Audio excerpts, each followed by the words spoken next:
டைரக்டா இந்தியாவுக்கு நிறைய பிரச்சனைகள் வரக்கூடிய வாய்ப்பு இருக்குது. இவங்களாம் அடிச்சுக்கிறதுனால. எல்லாருக்கும் வணக்கம். நான் டாக்டர் கார்த்திகேயன். போர் அப்படிங்கிறது ஆதி காலத்தில் மனுஷன் தன்னோட இடத்த பாதுகாத்துக்கிறதுக்கு, இடத்தை விரிவாக்கிறதுக்கு நடந்துச்சு. அப்போ நடந்துச்சு அப்படின்னா சரி, மக்கள் அந்த அளவுக்கு எஜுகேட்டடா இல்லை, டெக்னிக்கலாகவும் அட்வான்ஸ்டா இல்லை, ஒருத்தருக்கு நம்பல, இதனால அடிச்சுக்கிட்டாங்கன்னு சொல்லலாம்.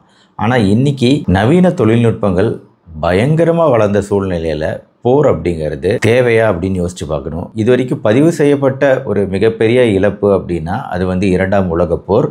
கிட்டத்தட்ட 8.5 கோடி மக்கள் இறந்திருக்கிறாங்க வெறும் இரண்டாம் உலகப் போரில் மட்டும். கோடிக்கணக்கான மக்கள் இறக்குறாங்க, கோடிக்கணக்கான மக்கள் புலம்பெயரக்கூடிய சூழ்நிலை உருவாகுது. இதெல்லாம் ஒரு 75 வருடங்களுக்கு முன்னாடி நடந்துச்சு அப்படின்னா இன்னைக்கு ரீஜனல் கான்ஃப்ளிக்ட்ஸ்னு அங்கங்க ரஷ்யா, உக்ரைன், ஈரான், இஸ்ரேல் அங்கங்க பிரச்சனை, ரீஜனல் கான்ஃப்ளிக்ட்ஸ் போய்கிட்டு இருக்கு. அதுவும் இப்போ போரா மாறிக்கிட்டு இருக்கு. உக்ரைன் மனுஷங்களே அனுப்பாம ட்ரோன் மட்டுமே வச்சு பல்லாயிரம் கோடி மதிப்புள்ள ரஷ்ய விமானங்களை அழிக்க முடியுது அப்படின்னா ஜஸ்ட் ரிமோட் கண்ட்ரோல் மூலமா உட்கார்ந்துக்கிட்டே இதை ஆப்ரேட் பண்ணி இந்த அளவுக்கு அழிவை ஏற்படுத்த முடியுது அப்படின்னா முன்னாடி நடக்கிற போர்களை விட இப்போ நடக்கிற போர்கள் ஃபுல்லாக டெக்னாலஜி அட்வான்ஸ்டாக இருக்குது. ஆனால் இதனால் அப்பாவி மக்கள் பாதிக்கப்படுவது அப்படிங்கிறது மிகப்பெரிய அளவில் அதிகமாகிட்டு வருது. அதனால் உலகம் முன்னேறிக்கிட்டு இருக்கக்கூடிய இந்த சூழ்நிலையில் போர் அப்படிங்கிறது தேவையா அப்படிங்கிறத நீங்கள் தான் கமெண்ட் செக்ஷனில் சொல்லணும். ரெண்டாவது, இப்போது டைரெக்டாக இந்தியாவுக்கு நிறைய பிரச்சனைகள் வரக்கூடிய வாய்ப்பு இருக்குது. இவங்களாம் அடிச்சுக்கிறதுனால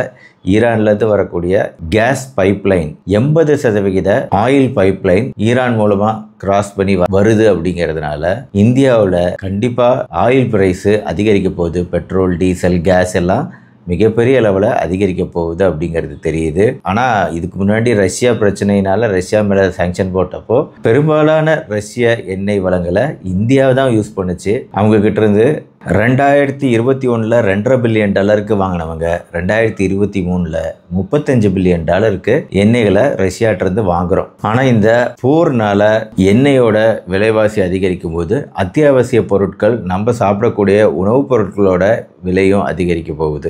நல்ல வேலையா நாம் ஒரு போருக்கு போகலை. இருந்தாலும் நம்ம சேஃபு அப்படின்னு சொல்லி நம்ம ஜாலியாக இருக்க முடியாது. ஏன் அப்படின்னா இப்போ நியூக்ளியர் வார்ஃபேர் வரைக்கும் போயிடுவாங்க போல இருக்கு. கிட்டத்தட்ட அமெரிக்கா வச்சு நியூக்ளியர் வெப்பன்ஸை டெவலப் பண்ண ஈரான் இப்போ அமெரிக்காவுக்கு எதிராகவே திரும்புது. அதனால அமெரிக்காவே இந்த நியூக்ளியர் ஃபெசிலிட்டிஸை பாம்பு போட்டு தகர்த்துக்கிட்டு இருக்காங்க. உடனே ஈரான் ரஷ்யாவோட உதவியை நாடுறாங்க.